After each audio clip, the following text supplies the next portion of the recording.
aleluya, Haití. Amén. Dios bendiga en esta noche. Gloria al Señor. A todos los hermanos, amigos, familiares que están a través de las redes sociales. Esperamos que en esta noche usted pueda gozarse juntamente con nosotros en este estudio discipulado bíblico acerca de este tema tan interesante, el hombre y su caída. Y estamos aquí desde el Templo Evangelístico Apocalipsis 3:11 en el pueblo de Vega Baja, Puerto Rico, y a las naciones. Amén. Gloria al Señor, trayendo esta poderosa palabra. Y vamos a ver lo que dice Génesis capítulo 2, versos del 15 en adelante. Cuando usted lo tenga, me responde con un amén. Amén. Para darle continuación, ¿verdad?, a este tema, el hombre y su caída. Génesis capítulo 2, verso número 15. Lea la gloria del Padre, Hijo y Espíritu Santo. El pueblo dice: Amén. Dice: tomó pues Jehová Dios al hombre y lo puso en el huerto de Edén, para que lo labrara y lo guardase. Y mandó Jehová Dios al hombre diciendo: de todo árbol del huerto podrás comer, mas del árbol de la ciencia del bien y del mal no comerás, porque el día que de él comieres, ciertamente morirás. Padre, gracias por tu palabra. Te pedimos en esta hora, Señor, que cada oyente, que cada uno de nosotros que está aquí reunido pueda ser edificado a través de la misma, que nos conceda, Dios mío, el entendimiento por la gracia y la ayuda de tu Espíritu Santo. Por Cristo Jesús, amén y amén. Puede sentarse, amado. Gloria al Señor. Aleluya, ¿verdad? Este tema lo hemos estado desarrollando ya por espacio de, ¿verdad?, 2 semanas. Ya hoy sería la 3ª semana donde estamos desarrollando este tema acerca del hombre y su caída. Esto es lo que se conoce en la teología, ¿verdad?, el estudio de la Biblia, el estudio de Dios.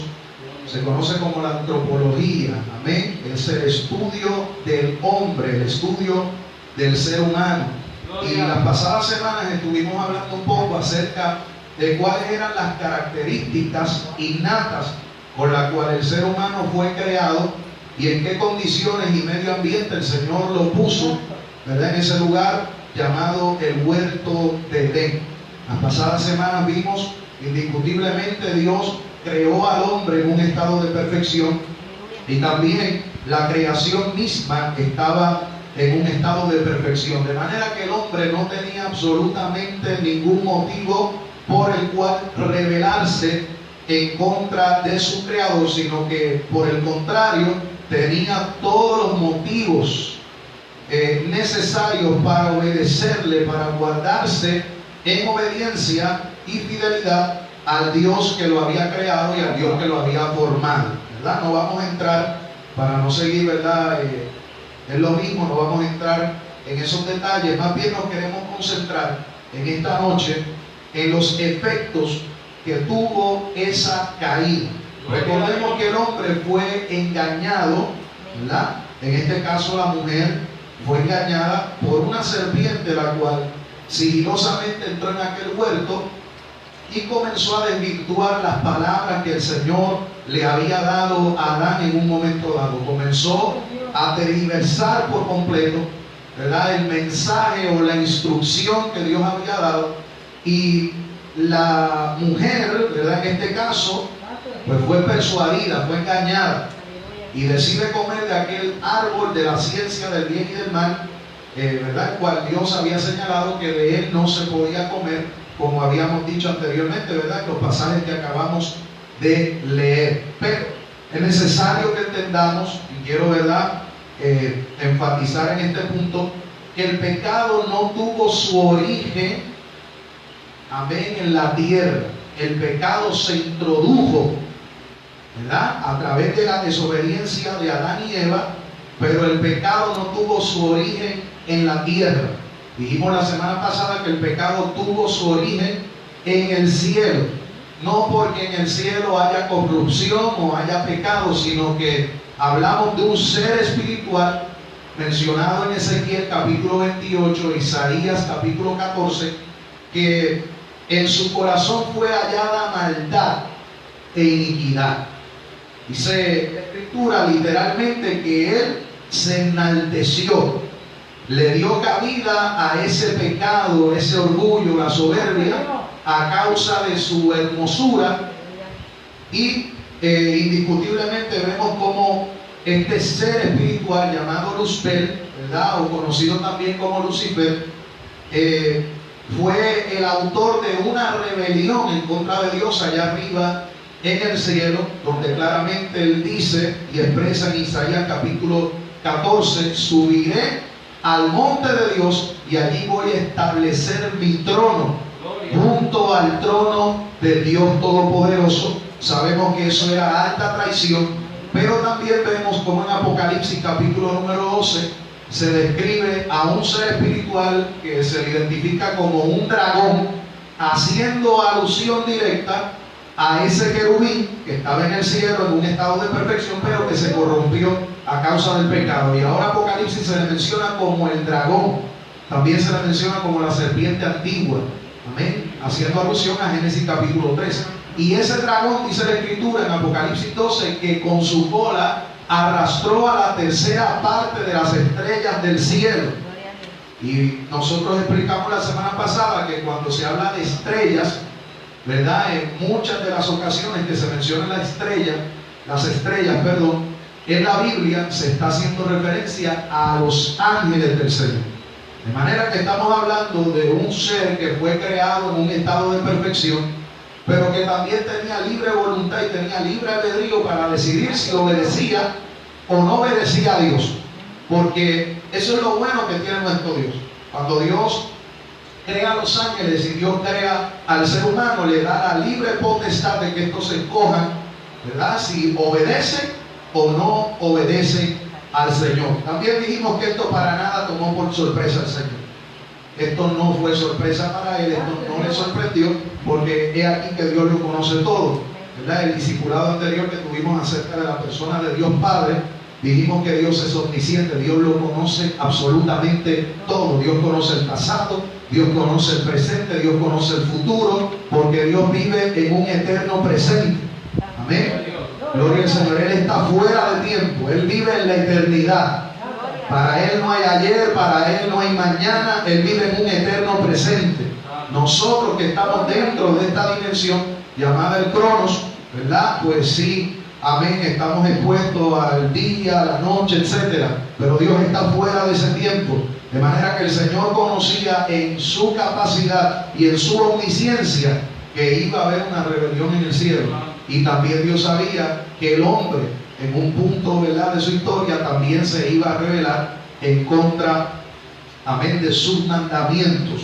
A eso el Señor no lo tomó por sorpresa, gloria al Señor. Y es ahí donde el Señor, ¿verdad?, utiliza un aspecto acerca de Él que lo mencionamos también, su providencia. Amén, que no es otra cosa, ¿verdad?, que el Señor obrando activamente en su creación y haciendo provisión, ¿verdad?, para su creación. Por eso es que cuando vemos el personaje de Jesucristo, fíjense que la Biblia dice que Él es el primogénito de toda creación, es decir, Él existía antes de que todas las cosas fueran creadas. Y la Biblia dice que Cristo, desde antes de la fundación del mundo, se había determinado en entregar su vida por nuestros pecados. O sea, que Dios nunca pierde, hermano. Dios tiene todo bien trazado, a Él no se le escapa absolutamente nada de las manos. Y mucho antes de que el ser humano fuese creado, ya estaba determinado que el Hijo vendría aquí, aleluya, en carne, para entregar su vida para perdón de pecados de cada uno de nosotros. Así que, ¿verdad?, de alguna manera u otra, el Padre tiene el control absoluto de todas las cosas. Obviamente, hermano, si tratamos de razonar con nuestro intelecto, ¿verdad?, y con nuestra mente y la finitud de nuestro raciocinio, pues hay cosas que nosotros no vamos a entender jamás en la vida. ¿Por qué? Porque nuestra mente pues no alcanza, ¿verdad?, a entender la magnitud de la grandeza de nuestro Dios. O sea, no vamos a poder lograrlo. Pero lo cierto es que la Biblia tiene respuestas a todas estas interrogantes. Gloria al Señor.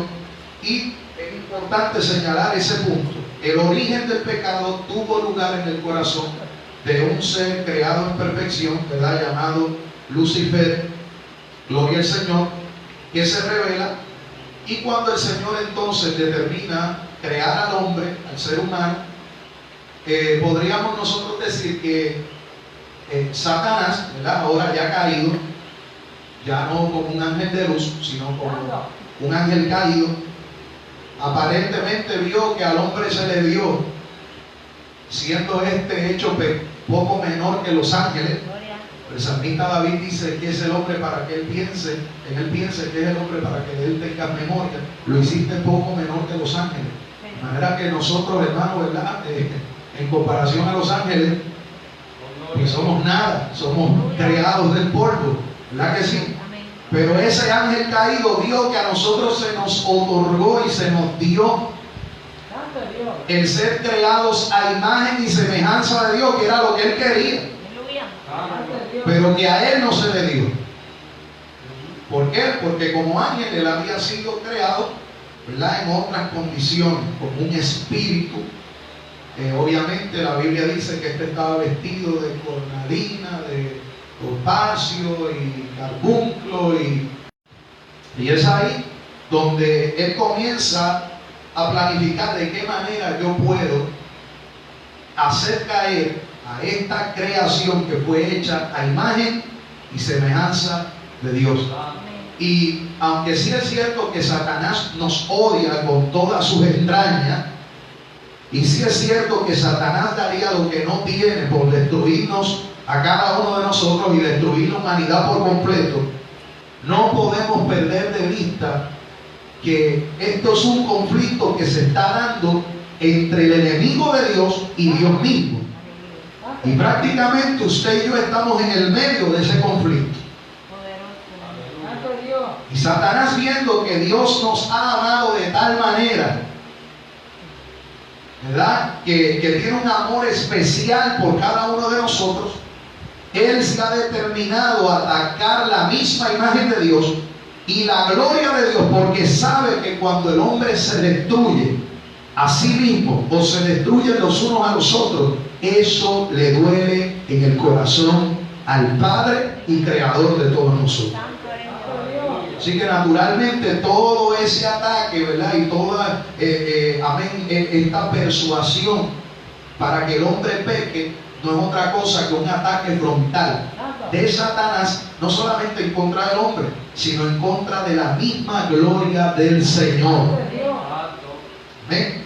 Entonces, habiendo dicho, ¿verdad?, todo esto, es necesario que entendamos que si el enemigo logró su cometido, logró persuadir, ¿verdad?, a la mujer en este caso, a que comiera del fruto, el hombre, pues dijimos que es posible que hubiese razonado y hubiese dicho, bueno, el Señor dijo que el día que de él comiéramos, como dice aquí la Escritura en Génesis capítulo 2, ese día nosotros moriremos, pero mi esposa acaba de comer y no sucedió absolutamente nada.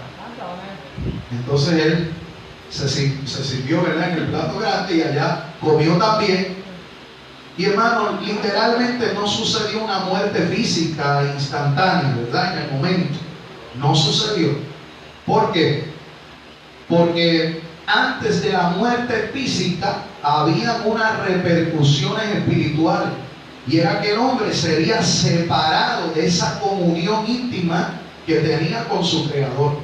A eso es lo que la Biblia se refiere con muerte espiritual. Cuando una persona está muerta espiritualmente, estamos hablando de una persona que no puede tener comunión con el Señor porque literalmente está muerta. Está muerta en sus delitos y pecados. Y el pecado es como una barrera, como un muro que impide que el hombre pueda entrar en esa comunión, ¿verdad?, íntima con el Señor. Así que el hombre viene a conciencia del pecado. Antes del pecado lo que ellos tenían era un estado de inocencia. Era, ¿verdad?, por así decirlo, aunque estamos hablando de un hombre y una mujer, pero estamos hablando que estaban en un estado de inocencia, no conocían lo que era el mal. No había malicia en ellos. No habían inclinaciones hacia lo malo. Eso no existía. Estaban en un estado de inocencia.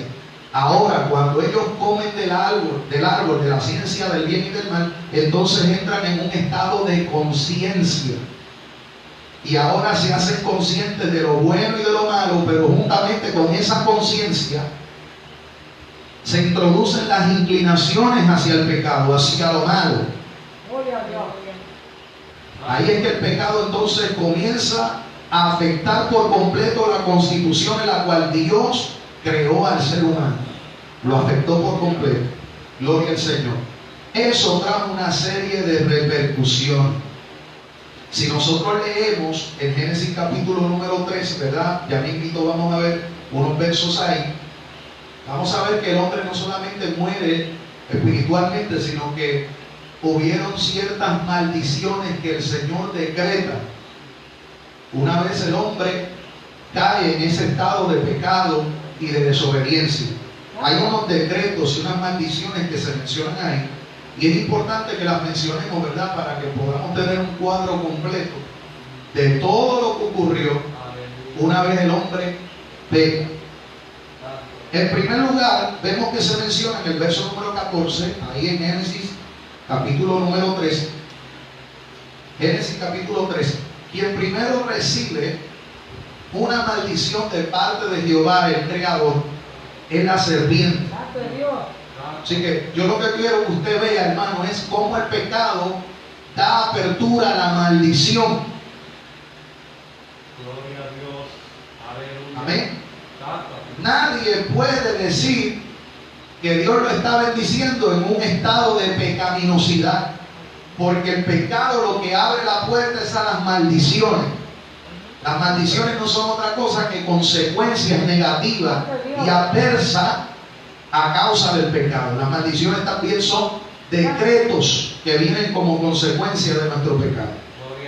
Quien primero recibe una maldición es la serpiente. Veamos lo que dice Génesis capítulo 3, verso 14. Dice: maldita serás entre todas las bestias y entre todos los animales del campo. Sobre tu pecho andarás y polvo comerás todos los días de tu vida.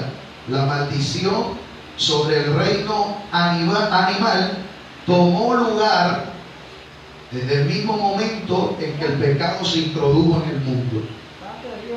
Así que note cómo el pecado no solamente afecta a la persona de Adán y de Eva, ¿verdad?, y su descendencia, sino que también tiene un impacto directo sobre la creación, en este caso el mundo y el reino animal.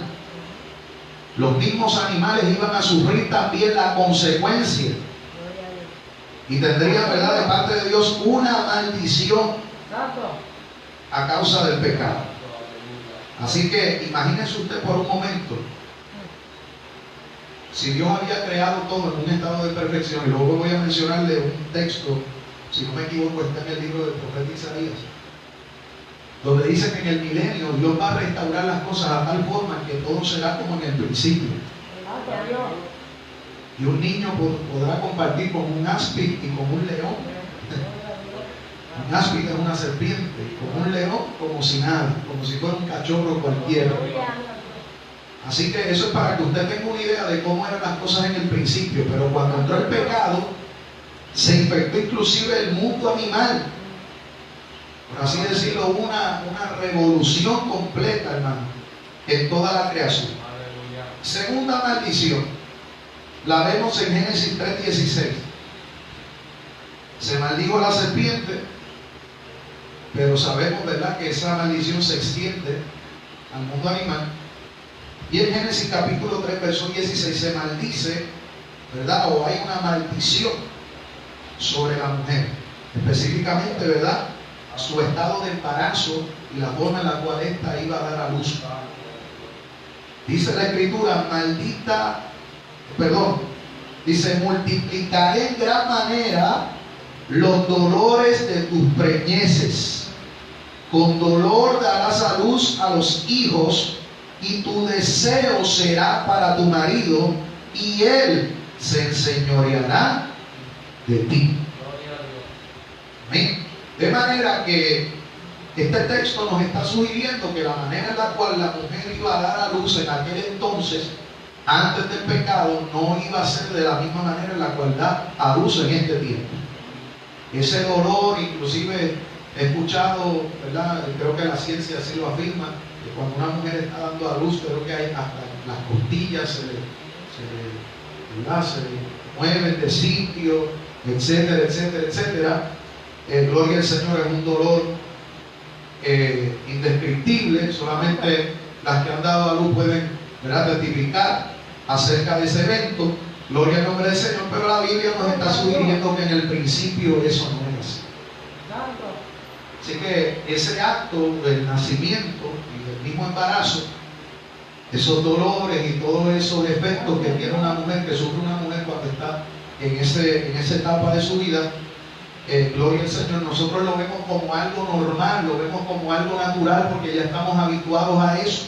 Gloria a Dios. Porque eso es lo que nosotros hemos conocido desde siempre, pero la Biblia nos sugiere que no siempre fue de esa manera.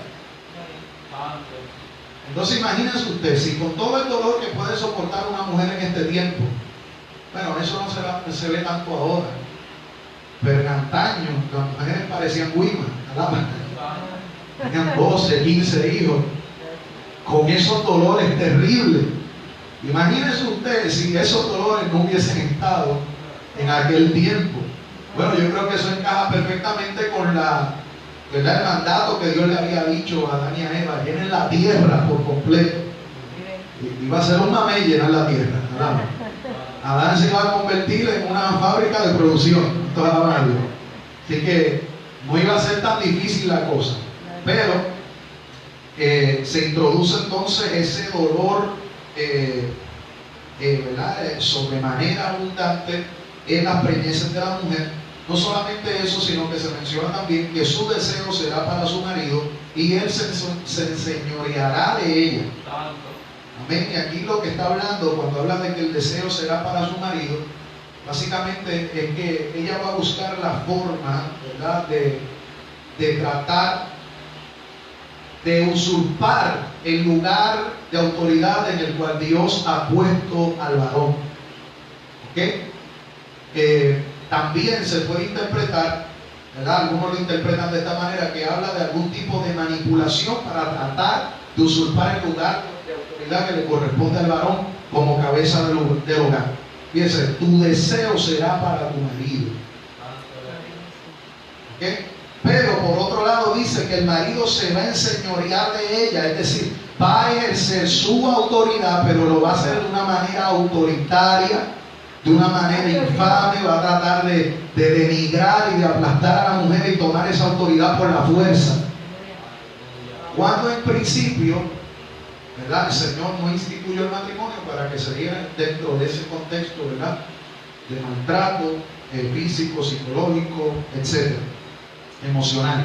Gloria al Señor. Así que vemos esa segunda maldición, la maldición sobre la mujer. Ahora, una maldición sobre el hombre también.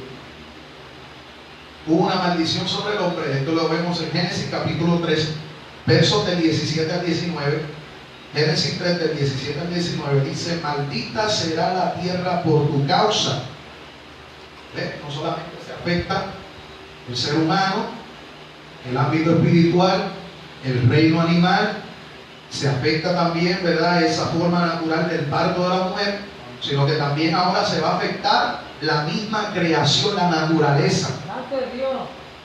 Maldita será la tierra por tu causa, con dolor comerás de ella todos los días de tu vida, con el sudor de tu rostro comerás el pan hasta que vuelvas a la tierra, porque de ella fuiste tomado, pues polvo eres y al polvo volverás.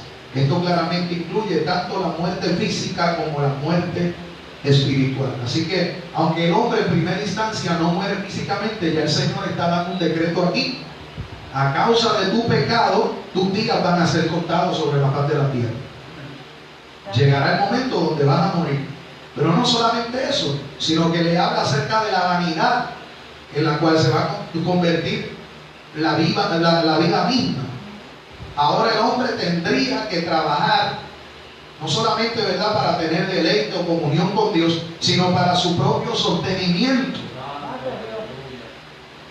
Y por eso es que Eclesiastés, hermano, allá Salomón tiene que concluir: vanidad de vanidades, todo es vanidad.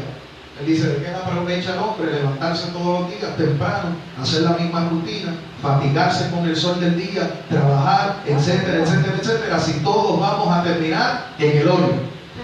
Todos vamos para el mismo sitio. Y él dice, tanto le acontecerá al justo como le acontecerá al impío. A todos nos sucede exactamente lo mismo. Esa vanidad de la vida, esa rutina que nos fatiga como seres humanos, eso no existía. Más bien la vida era un deleite, conforme al estado de perfección en que Dios creó al hombre. La vida era un deleite, la vida era un gozo. Ahí no había tristeza, ahí no había lamento, ahí no había depresión, ahí no había nada de eso, hermano. Era un deleite estar vivo. Pero ¿cuántos de nosotros, a causa de la vanidad de esta vida, en algún punto de nuestra vida hemos dicho, Señor, si tú me llevaras contigo ya? Ya yo no quisiera, la vida no es fácil. ¿Verdad? ¿Cuántos han dicho eso? ¿Verdad? La vida no es fácil. ¿Por qué no es fácil? Porque se introdujo el pecado. Todo lo que nosotros estamos viviendo, entienda que es el resultado del pecado que se originó en el huerto de Edén. Gloria a Jesús. ¿Verdad? O que se originó, no, sino que se introdujo, es la palabra. Se introdujo. Gloria al Señor. Ahora, no solamente vemos ahí que el Señor decreta la muerte física, la vanidad de la vida. Él menciona el trabajo, pero no es que el trabajo es una maldición, porque fíjense que el trabajo el Señor lo había dado ya como actividad física previa a la maldición. Porque hay dos o tres vagos que cogen el texto y dicen el trabajo es una maldición. No, el trabajo no es una maldición, porque Dios hizo el trabajo antes de maldecir al hombre a causa del pecado. Sino más bien el Señor está diciendo ¿qué es lo que va a producir ahora ese trabajo? Cosa que antes no producía. Amén. Antes el Señor lo había establecido como una actividad física de desarrollo, tanto mental, de sus capacidades, de desarrollo físico, etcétera. Gloria al Señor para el deleite del hombre, entre otras cosas. Pero ahora se iba a tornar como algo pesado, algo gravoso, algo difícil de llevar. Mire, aquí el mejor de nosotros que pueda tener un trabajo llega al punto donde dice, el trabajo es cómodo, es chévere, etcétera, pero todos los días haciendo lo mismo me cansa. Y eso usted lo puede escuchar hasta del mejor de los ejecutivos. Llega un punto donde la gente se cansa. Gloria a Dios. Ahora, otro resultado de esa maldición sobre el hombre fue que fue expulsado del huerto de Edén. Eso lo vemos en Génesis capítulo 3, versos 22 al 24. Y dijo Jehová Dios, he aquí el hombre es como uno de nosotros, sabiendo el bien y el mal. Fíjese, no es que el hombre era un pequeño Dios. Y note también la pluralidad en la cual el Señor habla. Él dice, he aquí que el hombre es como uno de nosotros. Ahí está la Santa Trinidad. Gloria a Dios. Amén. Porque ¿quién fue el que se le apareció en el huerto a Adán para hablar con él y decretar esta maldición? No fueron ángeles, fue Dios. Y la Biblia menciona a Jehová Dios en singular, como uno. Pero luego cuando Él se expresa dice, he aquí que el hombre es como uno de nosotros. Ahí estaba el Padre, el Hijo, el Espíritu Santo, la Divina Trinidad presente, ¿verdad? Un solo Dios manifestado en tres personas. Y dice que el hombre sabía el bien y el mal. Ahora bien, Dios conoce el bien y el mal en teoría. Dios conoce el mal en teoría, es decir, Dios conoce lo que es malo en teoría, pero no por experiencia, porque Dios no peca ni puede ser tentado por el mal. Eso está claro. Ahora, el hombre conoce el bien y el mal, pero el hombre conoce el bien por experiencia y conoce el mal por experiencia, porque pecó. ¿Ok? Ahora él tiene una conciencia acerca del pecado, acerca de lo que es bueno, acerca de lo que es malo. Y el Señor le dice, para que no alargue su mano y tome también del árbol de la vida y coma de él y viva para siempre. He aquí, Jehová Dios lo sacó del huerto de Edén para que labrase la tierra de que fue tomada. Si el hombre hubiese comido de ese árbol de la vida, literalmente hubiese vivido eternamente en pecado. Y antes de que comiera de ese árbol de la vida, ¿verdad? Cuando habla de vida eterna. ¿Okay? Si el hombre en ese estado de pecaminosidad hubiese comido del fruto del árbol de la vida eterna, hubiese vivido eternamente el pecado. Así que Dios, en un acto de misericordia, dice: ya que Él sabe lo bueno y lo malo, y ya en su corazón está la inclinación hacia el pecado y a desobedecer, tengo que sacarlo de aquí en un acto de misericordia. Porque si lo dejo aquí, va a alcanzar ese árbol y ya no va a haber manera de redimirlo de su pecado. Porque ahora va a vivir eternamente en un estado de pecado. Entonces el Señor, en un acto de misericordia, lo saca de ahí. ¿Amén? ¿Qué más dice la Escritura? Dice que Dios echó fuera al hombre y puso al oriente del huerto de Edén querubines y una espada encendida que se revolvía por todos lados para guardar el camino del árbol de la vida. Es decir, el Señor custodió el árbol. Sacó al hombre del huerto, puso querubines y puso una espada que ella misma revoloteaba, ¿verdad? Y guardaba el camino hacia el árbol de la vida en un acto de misericordia.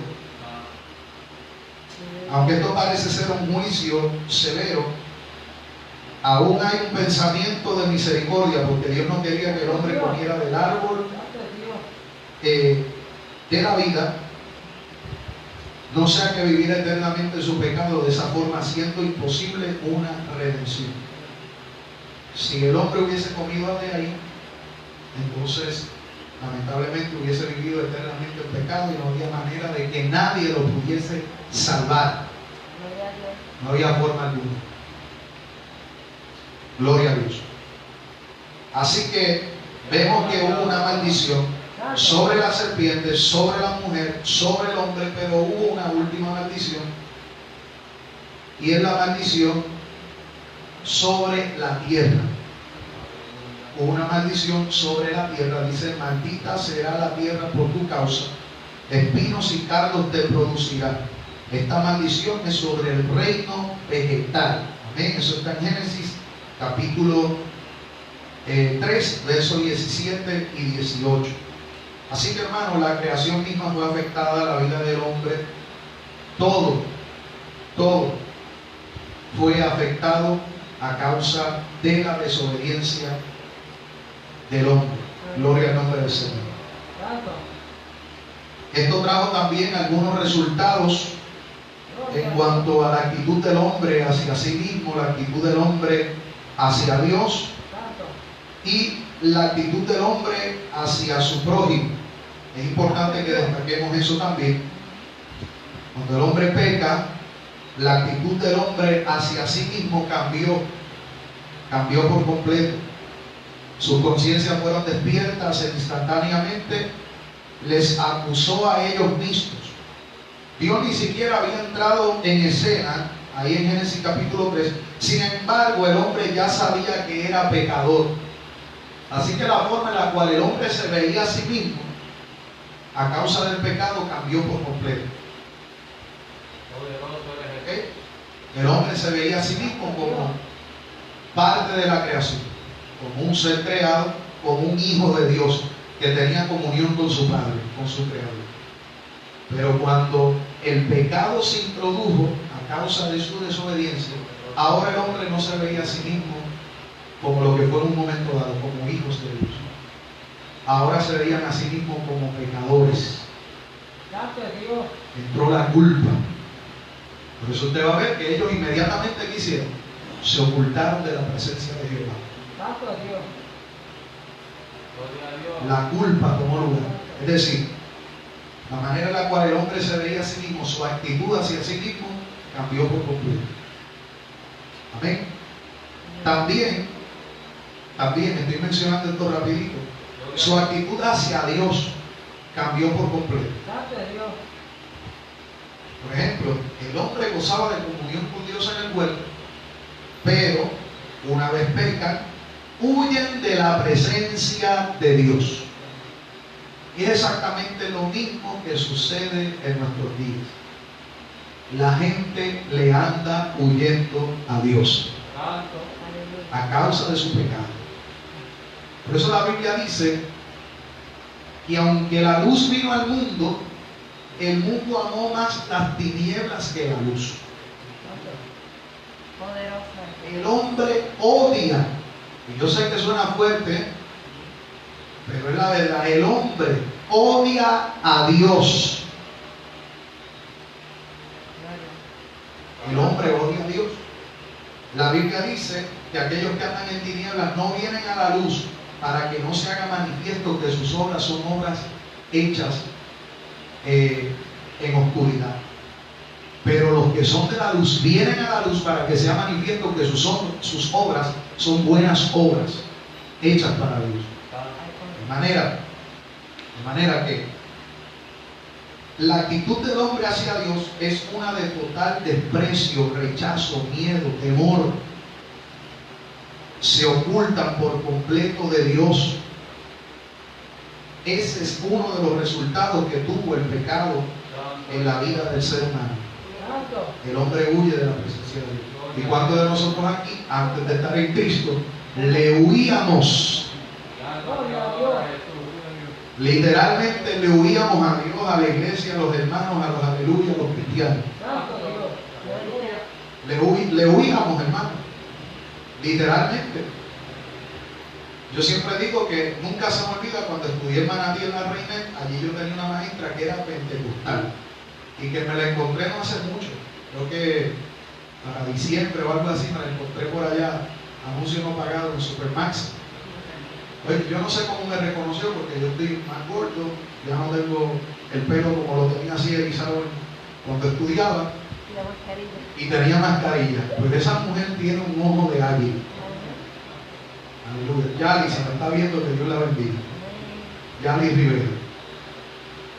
Y yo recuerdo que con todo y lo rebelde que yo estaba y lo blasfemo que yo era, lo mal hablado que yo era y lo promiscuo que era y todas las cosas que yo hacía en aquel instituto mientras yo estudiaba, aquella mujer, recuerdo que un día interrumpió la clase, comenzó a danzar, a dar vueltas, a hablar en lengua y cayó al frente mío y me dijo: Luis Rivera, así te dice el Señor, un día estarás delante de un grupo de personas enseñando la palabra de Dios y aunque tú huyas y quieras escaparte, dice Dios, serás mi ministro.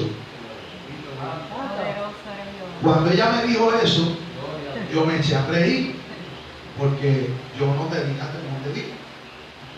Me eché a reír y yo le dije: Missy, yo no entiendo el lenguaje que usted habló ahí, yo no entiendo nada de lo que usted está diciendo, pero si usted se está refiriendo a mí, eso conmigo no.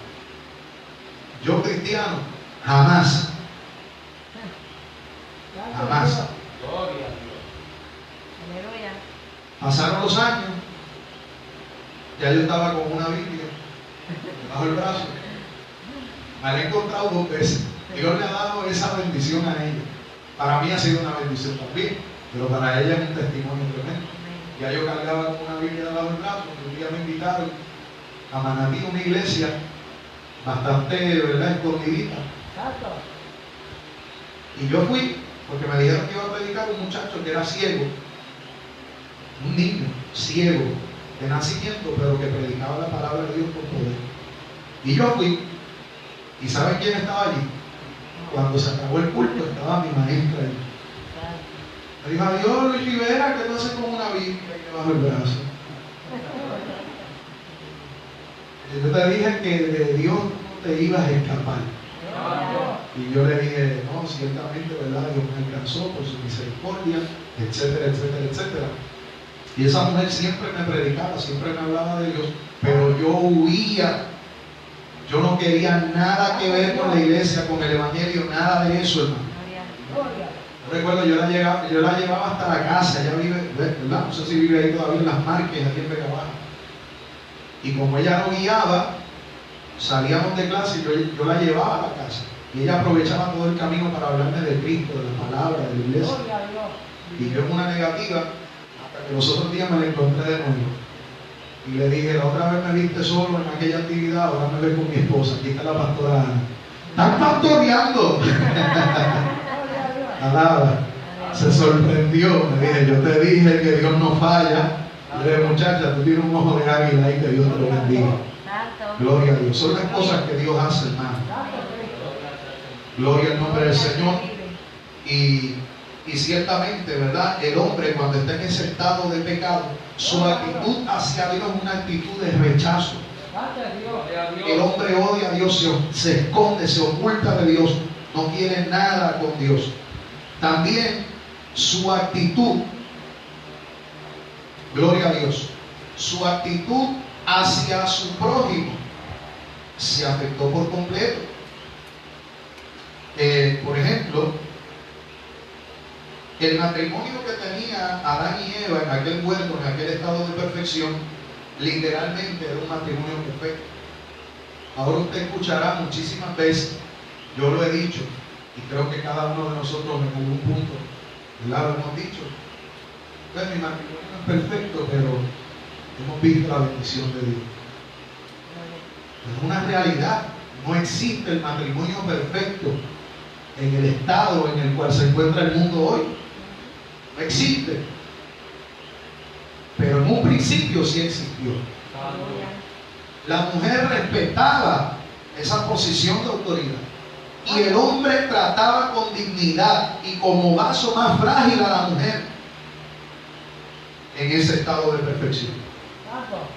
Cuando se introdujo el pecado, se alteró por completo esa sumisión que había en el matrimonio, porque déjeme decirle, a veces hablamos de sujeción y sumisión en el matrimonio y pensamos que solamente eso le aplica a la mujer. El varón, el caballero, el esposo tienen que estar sometidos a su esposa también. No, tú estás probando, estás aquí. ¿Ah? El varón se tiene que someter y tiene que sujetarse también. La sumisión mutua. Por eso usted va a ver Efesios capítulo 5. Ahí habla acerca de sumisión de parte de la esposa al esposo, de parte del esposo a la esposa y de parte de los hijos a los padres. Los hijos deben estar sumisos a sus padres.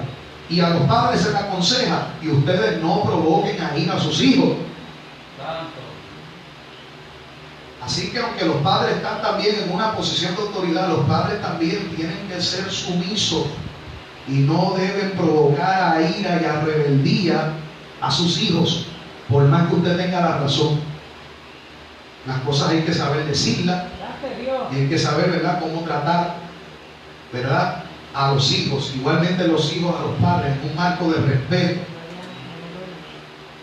Amén. Así que todos esos problemas intrafamiliares, todos esos problemas en el matrimonio, toda esa distorsión que hay hoy en la familia, todo eso es producto de ese pecado que se introdujo en la humanidad. Gloria a Dios. Ahí está Génesis capítulo 3, verso 6. Se menciona, entre otras cosas. Gloria al Señor. Y para finalizar, la semana que viene no, porque estamos de campaña, pero la semana de arriba vamos a continuar con el discipulado y vamos a estar hablando, antes de entrar en ese tema de la salvación, vamos a estar hablando en más detalle acerca del pecado, que es en esencia el pecado, que Dios piensa acerca del pecado, cuál es la realidad, ¿verdad?, del pecado conforme al consejo bíblico. Así que ese va a ser nuestro próximo tema. Ya hablamos acerca de Dios, hablamos acerca de la Biblia, Hablamos acerca del hombre, su caída. El próximo tema va a ser el pecado. Luego del pecado vamos a hablar de la salvación. Son los temas que vamos a estar tocando. Y dentro de ese marco de salvación, entonces vamos a hablar de Jesucristo. Y por ahí vamos a seguir, ¿verdad? Hasta que el Señor así nos los permita. Así que ya hablamos acerca del origen del mal, hablamos acerca de, ¿verdad?, las implicaciones, la actitud del hombre hacia sí mismo, hacia Dios, hacia su prójimo, a causa de ese pecado. Gloria al Señor. Por último, nos toca ver, ¿verdad?, las consecuencias de esa caída, que la podemos clasificar en estos grupos.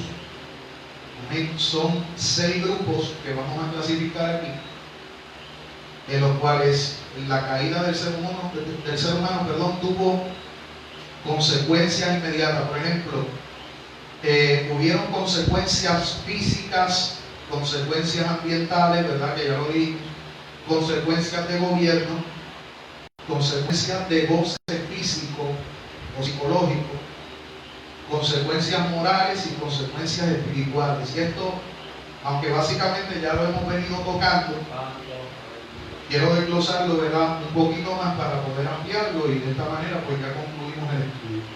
Las consecuencias físicas: el hombre y la mujer estarían sujetos ahora a la enfermedad. Ya eso lo mencionamos anteriormente. ¿Qué quiere decir esto? Que antes de la caída las enfermedades eran inexistentes.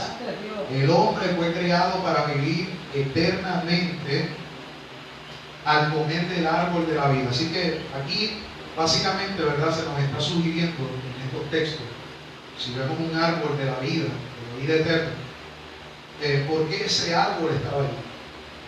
Bueno, algunos teólogos piensan y afirman, ¿verdad? Allí estaba el árbol de la ciencia del bien y del mal, que constituyó una tentación dado a, ¿verdad?, el consejo de la serpiente. Algunos piensan que si el hombre se mantendría firme en cuanto a obedecer el mandato de Dios de no comer de ahí, entonces Dios le otorgaría el privilegio de comer del árbol de la vida para que entonces viviera eternamente. ¿Verdad? Porque algunos escudriñan y algunos dicen, bueno, ¿cuál es el uso de que estuvieran estos 2 árboles cerca de donde estaba el hombre? Es que Satanás no tentó, astuto el fin, no tentó a Eva con que comiera del árbol de la vida, porque entonces hubiesen vivido en un estado de perfección eterna. ¿Con qué árbol la tentó? Con el árbol de la ciencia del bien y del mal, que obviamente al ellos desobedecer se iba a introducir ese pecado de desobediencia. Así que es por eso que Dios toma esa decisión. Y algunos piensan, y yo creo que tiene bastante sentido, no tenemos quizás un texto bíblico que sí lo afirme, pero hay sugerencias, como por ejemplo, la Biblia dice que cuando nosotros pensamos en las tentaciones, ¿verdad?, y lleguemos al reino de los cielos, entonces comeremos de la vida. Y por así decirlo, se sugiere que ese árbol de la vida es la persona de Jesucristo. Así que, si nos está sugiriendo que luego de nosotros atravesar todas estas luchas, tribulaciones, pruebas, tentaciones, hemos sido salvos y redimidos por la sangre de Cristo, y luego vamos a comer de ese árbol de la vida, es porque se nos garantiza que eternamente viviremos en un estado de perfección absoluta, como fue en el principio, pero ahora en un estado de eternidad. Ahora, el hombre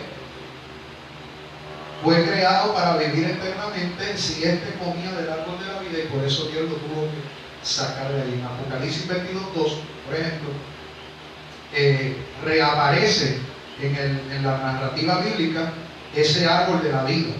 Se menciona en Génesis y luego vuelve hasta el final en Apocalipsis. El Apocalipsis no es otra cosa que el relato, ¿verdad?, de las cosas que están por suceder, no solamente en la tierra, sino las cosas que van a suceder en la eternidad, en el cielo, cuando estemos en la presencia de Dios.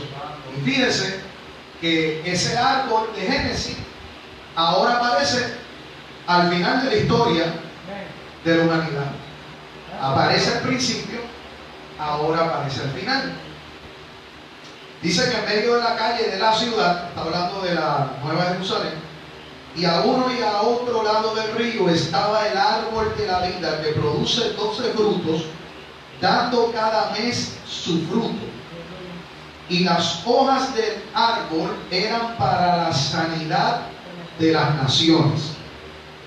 Este árbol, dicen algunos, que es el símbolo de Cristo que apareció para deshacer las obras del diablo y para sanar toda enfermedad. ¿Ven? Así que no es casualidad que ese árbol aparezca al principio de la historia de la humanidad y aparezca en el desenlace final, allá en Apocalipsis, capítulo número 22. Ahora, no solamente habría enfermedades, para eso está ese árbol, ¿verdad?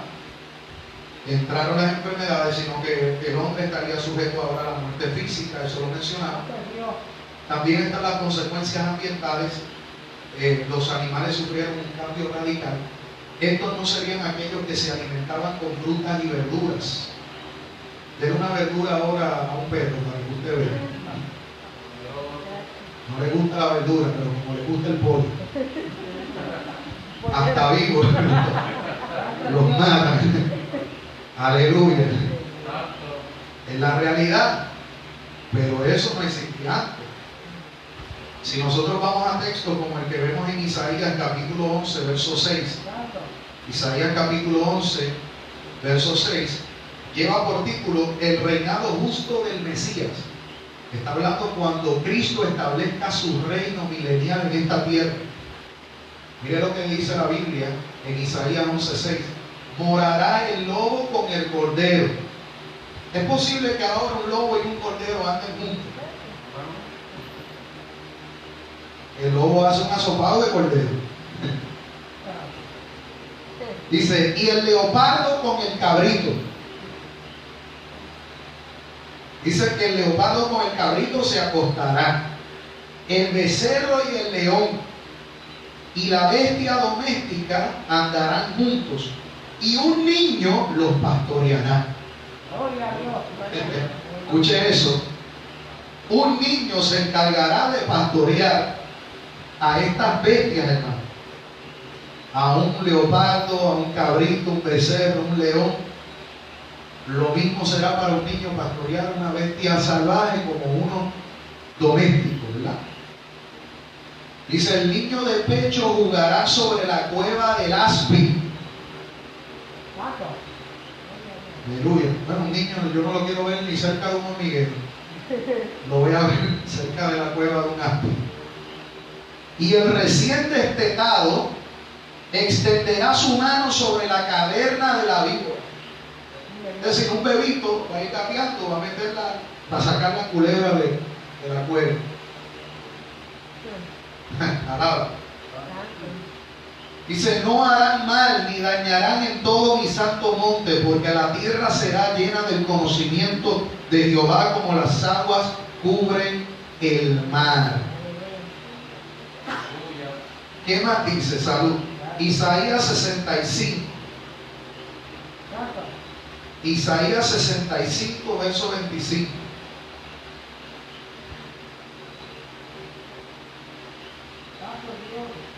Dice, el lobo y el cordero serán apacentados juntos, y el león comerá paja como el buey.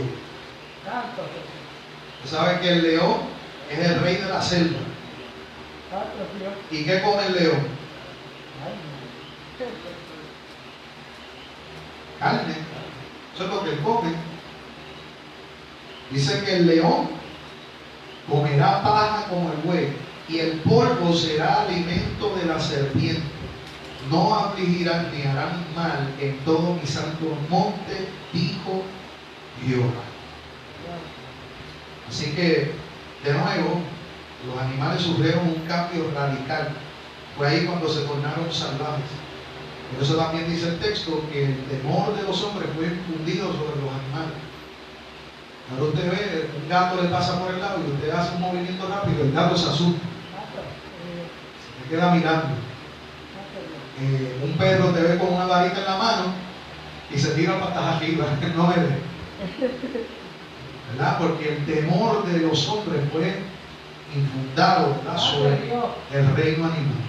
El reino animal ahora le teme, y por eso es que muchos atacan en defensa, porque tienen temor, tienen miedo.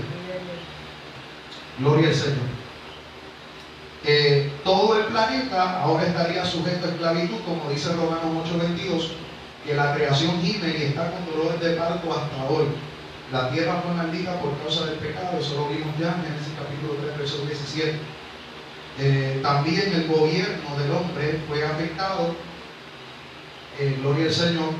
Naturalmente vemos como los gobiernos a través de toda la historia, los imperios han sido tiranos, los gobiernos han sido tiranos, unos en mayor medida, otros en menos, ¿verdad?, proporción. Pero al fin de cuentas, los políticos al fin de cuentas siempre terminan sacando las uñas, siempre terminan legislando a favor de sus intereses personales en su inmensa mayoría. Cada cual busca los suyos propios. ¿Cómo? No importa, cada cual busca los suyos propios, no importa a quién pisotee. Eso es así. Lamentable y tristemente, ¿verdad? Cada cual está buscando su beneficio personal. Así que esto afectó, ¿verdad?, el gobierno tal y como el Señor lo había establecido. El hombre iba a señorear sobre la tierra, a sojuzgarla, pero no lo iba a hacer de manera tirana, como los gobernantes que vemos hoy. Amén. Dicho sea de paso, un saludito a todos esos representantes y legisladores corruptos y perversos que hoy estaban en esa vista pública tratando de enredar, ¿verdad?, y de desinformar al pueblo cuando se ve a leguas cuál es la verdadera intención detrás de ese proyecto de ley 184, 185. Si alguno nos está viendo, estamos orando por ustedes. Gloria al Señor. Así que el gobierno se vio afectado porque no se dio, ¿verdad?, de la manera que el Señor lo había establecido, y es por eso que el Señor le dice a Timoteo: quiero que todos los hombres oren, levanten sus manos sin ira, sin contienda, y que oren por los que están en eminencia. Hay que orar por ellos, ¿verdad? Nos guste o no nos guste la manera en la cual se están dirigiendo, ¿verdad? Ahora, no solamente ese gobierno, sino que el gobierno de nuevo dentro del matrimonio también se vio afectado, ya lo mencionamos. Por eso es que tenemos ese capítulo de Efesios, capítulo 5, ¿verdad?, que se refiere a esa tendencia masculina de abusar de la autoridad que Dios le dio, y también se refiere de una manera implícita o explícita, ¿verdad?, la rebeldía de la mujer en contra de esa autoridad. Así que si usted bien se fija, hermano, una de las raíces que más afecta, ¿verdad?, todo este asunto de la familia, el matrimonio, uno de los causales por los cuales se está dando, ¿verdad?, todo esto dentro del matrimonio es precisamente por la falta de sumisión. Y en la medida que sigan avanzando estas ideologías, ideología de género, perspectiva de género, ideología feminista, radical, etc., usted va a ver que la familia se va a seguir lacerando cada vez más. Entonces, las mujeres se han atribuido hoy, no es que yo no crea que la mujer tiene igual derecho ante la ley y debe tener las mismas oportunidades que tiene un varón. Yo no me opongo a eso. Yo lo que me opongo es que se desvirtúe por completo el diseño original dado por Dios, en el cual el hombre y la mujer deben funcionar en base a los roles que Dios le dio. A eso es lo que yo me opongo, y se supone que todos y cada uno de nosotros como iglesia nos opongamos, porque ese es el diseño dado por Dios en su palabra. Todo aquello que desvirtúe el diseño original, como Dios creó los roles para cada sexo, ¿verdad?, tanto hombre como mujer, debemos oponernos por completo.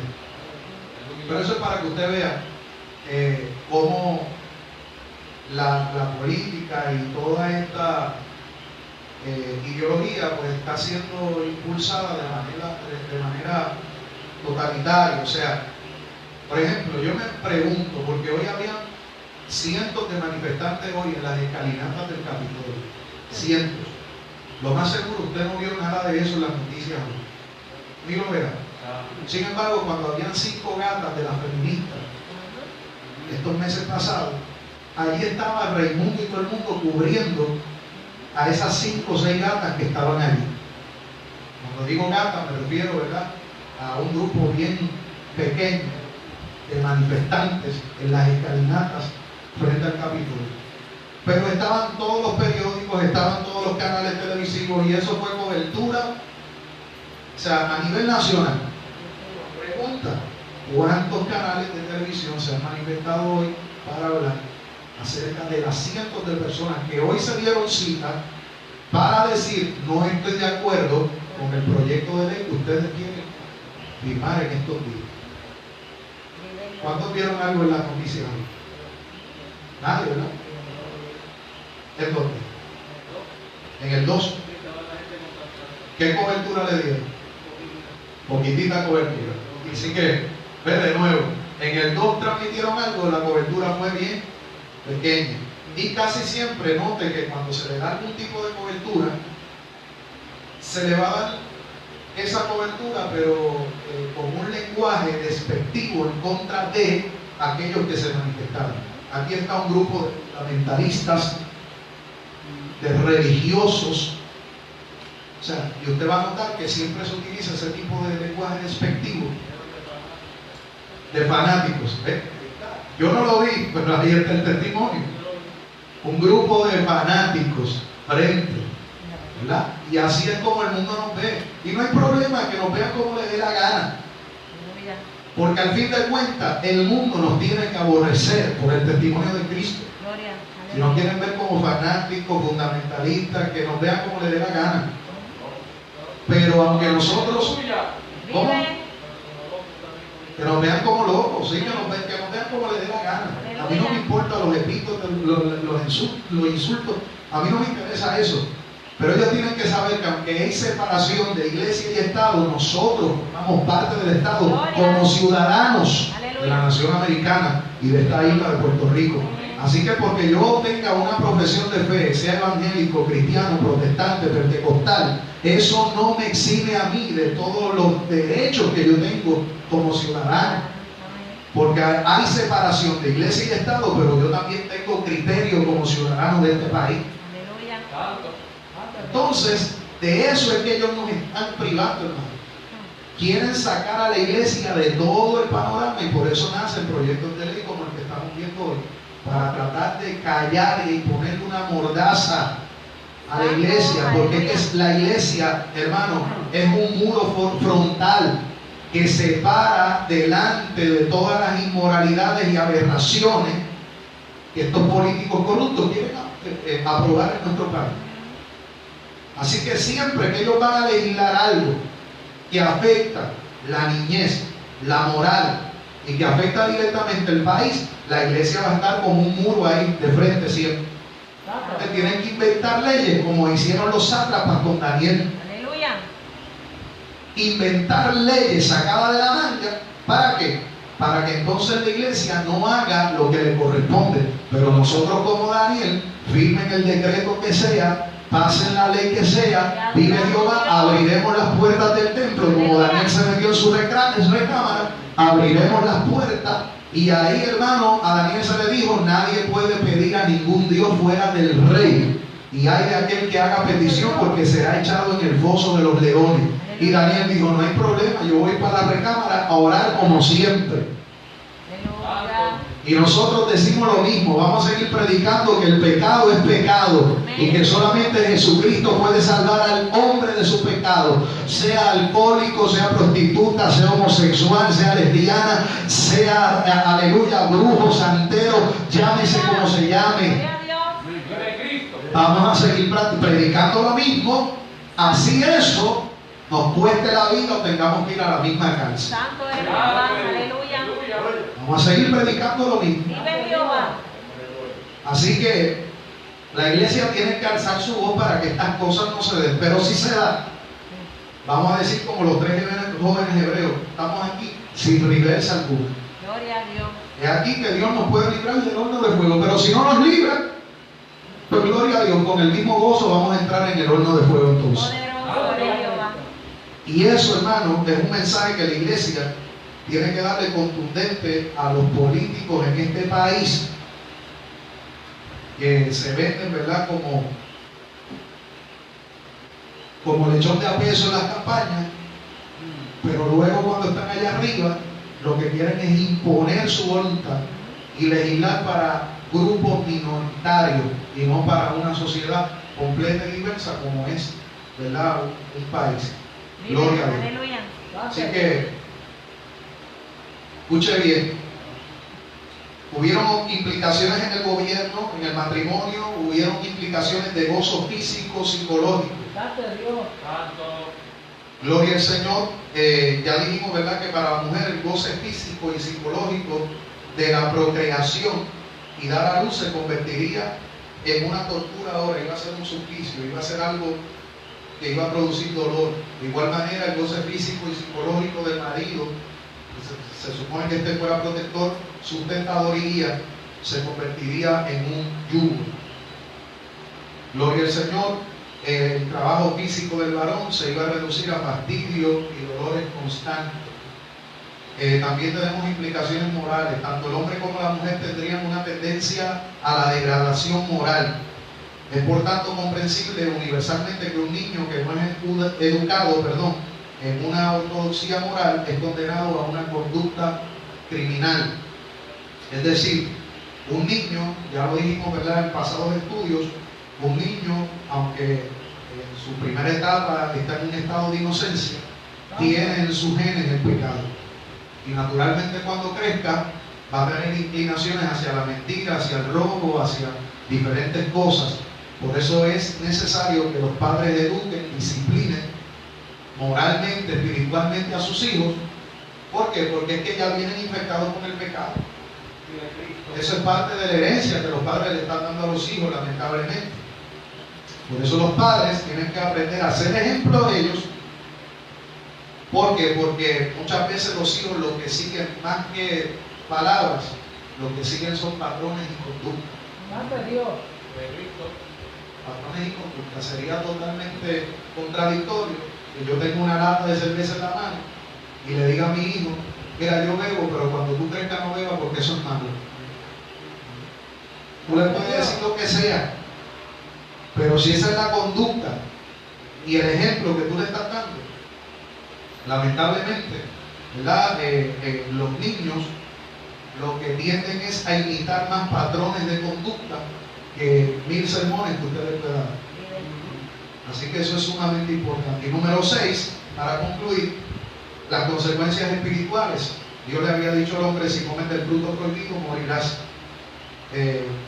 Así que el hombre por naturaleza está muerto espiritualmente. Veamos lo que dice Efesios capítulo número 2. Efesios capítulo número 2 dice, en el verso 1, dice, y Él nos dio vida a nosotros cuando estábamos muertos en nuestros delitos y pecados. ¿Quién nos dio vida? Jesucristo. Jesucristo. Porque Cristo no solamente va a resucitar a los muertos en Cristo, sino que literalmente ya Él ha hecho una obra de resurrección en nuestra vida. ¿Usted sabía eso? Cuando usted se convirtió, usted fue partícipe del poder de la resurrección. O sea, el Señor, en esa área, ese ámbito espiritual suyo, el Señor le dio vida, lo resucitó espiritualmente. Dice, Él nos dio vida a nosotros cuando estábamos muertos en delitos y pecados, en los cuales anduvisteis en otro tiempo, siguiendo la corriente de este mundo, conforme al príncipe de la potestad del aire, el espíritu que ahora opera en los hijos de desobediencia.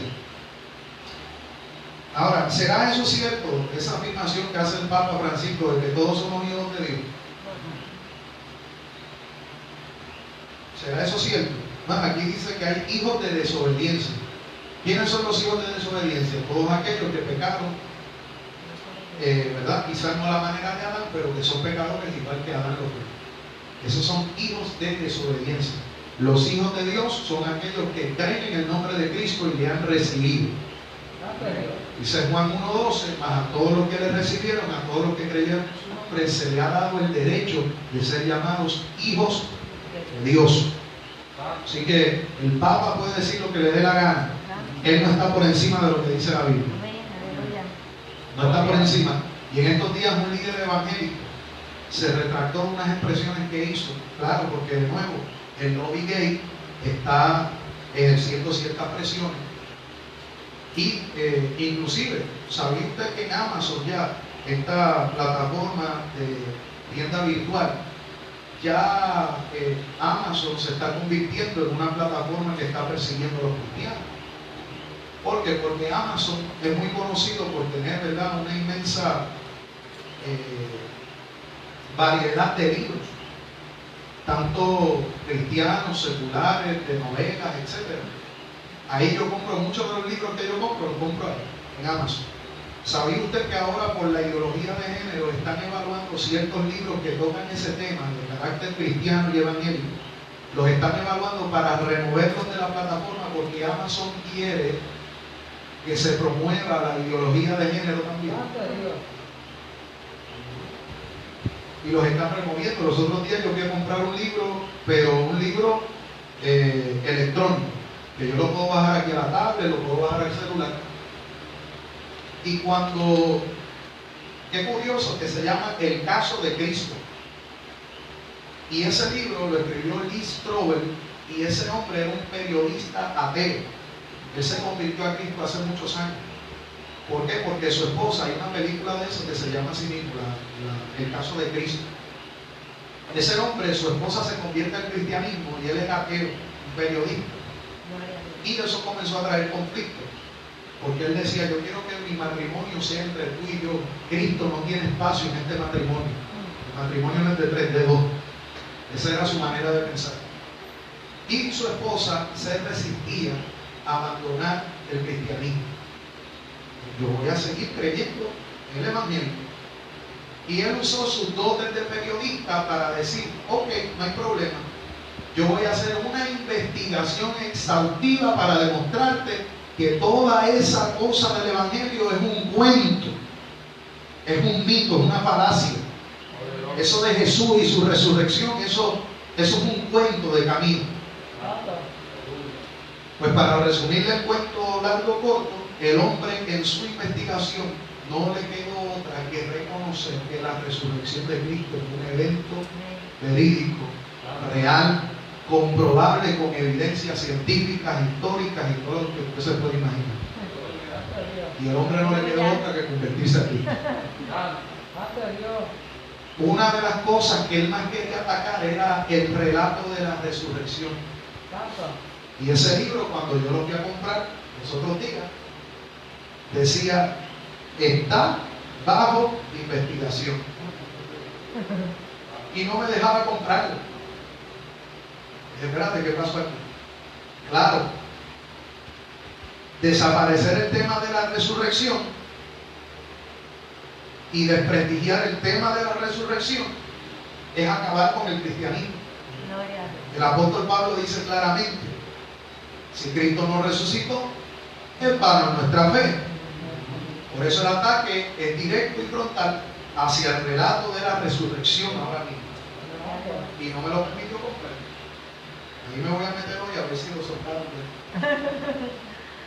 Pero es una investigación tremenda que este hombre hace, citando también diversas fuentes, diversos científicos, etcétera, etcétera, etcétera. Así que toda esa agenda está ahí. En estos días salió un gran líder evangélico, se me escapa el nombre ahora, pero se lo voy a decir por si acaso usted tiene libros. Usted tenga mucho cuidado porque este hombre hizo unas expresiones en contra de la práctica homosexual hace años atrás, en una conferencia. Él dijo que la práctica homosexual era una desviación pecaminosa y una desorientación sexual como lo es el bestialismo, el incesto, etc. Pues allá se levantó, ¿verdad?, un grupo radical gay que estaban diciendo que él se tenía que retractar de esas expresiones, que eran unas expresiones homófobas, que eran unas expresiones que atentaban, ¿verdad?, contra la ideología de género, etcétera, etcétera. Y algo usted no sabe. El líder escribió una carta retractándose de una afirmación pasada que él no dijo nada incorrecto, él dijo toda una verdad. Si usted va al libro de Levítico, ahí se condena el bestialismo, se condena el incesto, se condena todas esas prácticas, y entre ellas está el que un hombre se eche con otro hombre. Él se retracta, pero lo más triste no es eso. Lo más triste es que él dice que así como los heterosexuales, los homosexuales, las lesbianas, etcétera, transgénero, todos, al igual que los heterosexuales, también son hijos de Dios. Y eso es un problema bien serio. Porque ya estamos rayando, ¿verdad?, en un terreno donde si mantenemos esa postura y esa filosofía anticristiana, podemos caer en apostasía. Aleluya. Y el problema es, ahí está el nombre, gracias hermano, Max Lucado. Max Lucado. Lo menciono, algunos de ustedes quizás no lo conocen, pero aquellos que nos gusta leer, tiene cantidad de libros, hermano, hasta en los Walmart los ven. En todos lados hay libros de él. Reconocido, vende millones de copias de libros de diferentes temas. Max Lucado. Así que tengan muchísimo cuidado, ¿verdad?, a la hora de leer, porque hay gente que por la presión, recuerden que las imprentas y las librerías lo que quieren es producir y vender el mal. Y ciertos grupos lo que hacen es meterle presión a esas casas editoras. Los autores van a sentir la presión también, y para seguir vendiendo van a hacer, lamentablemente. Así que es para que usted tenga, ¿verdad?, una idea. Y Efesios capítulo 2 pues nos habla acerca de todo esto. Dice que todos nosotros estuvimos en otro tiempo en los deseos de nuestra carne, haciendo la voluntad de la carne, de los pensamientos, y éramos por naturaleza, escuche bien, hijos de ira, lo mismo que los demás. Les llaman hijos de desobediencia y les llaman hijos de ira. ¿Dónde ahí se dice que un pecador es hijo de Dios? No. Son hijos de ira, son hijos de desobediencia. Así que el ser humano literalmente nace muerto espiritualmente y es pecador por naturaleza. Escuche bien, el hombre no peca para convertirse en pecador. El hombre peca porque nace pecador.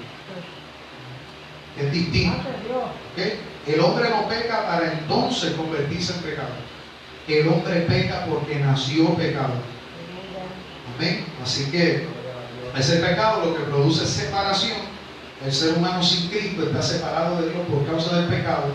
Y en Isaías 59:2 dice que a causa de nuestras iniquidades hemos hecho división entre Dios y nosotros, y vuestros pecados han hecho ocultar de vosotros su rostro para no oír. Y el que tenga oídos, oiga lo que el Señor nos ha hablado en esta noche. A su nombre, gloria al Señor. Así que, hermano, en conclusión, hemos visto ya el estado en el cual el hombre fue creado y cómo fue que se dio ese evento de la caída, cómo fue que se introdujo el pecado en el mundo. Gloria al Señor. Todo esto nos sugiere y nos debe de verdad servir para que nosotros podamos entender la benevolencia de nuestro Dios y qué tanto nosotros perdimos a causa del pecado y qué tanto hemos recibido de parte de Dios sin nosotros merecerlo. La redención, la salvación es un regalo que Dios nos ha dado, que no merecíamos, pero el Señor nos lo ha dado por gracia. Aleluya. Y por eso nos debemos totalmente a Él. Amén. Así que vamos a ponernos en pie, vamos a orar. Damos gracias al Señor por su palabra. Queremos bendecir allá a la distancia con esta oración también a cada hermano, hermana, cada familiar, amigo que está a la distancia. Gloria al Señor. Esperamos que este estudio haya sido de bendición y que usted lo comparta con alguien. Compártalo para que otro pueda ser igualmente edificadas. Así que vamos a orar. Señor, te damos gracias, toda la gloria, toda la honra es tuya. Gracias por tu santa, bendita palabra. Gracias porque una vez más abre nuestro entendimiento y podemos descubrir, Dios mío, las riquezas que están escondidas en tu palabra, que nos hacen, Dios mío, Señor, estar conscientes de la grande obra de redención que tú has hecho para con nosotros. Bendice a cada oyente, bendice a cada uno de aquellos que han estado en la sintonía y a aquellos que estamos aquí, Señor. En el nombre de Jesús estamos en tus manos. Amén, Señor. Amén, amén. Nos despedimos de las redes sociales. Dios bendiga a cada hermano, hermana, familiar, en el nombre de Jesús. Gloria a Dios.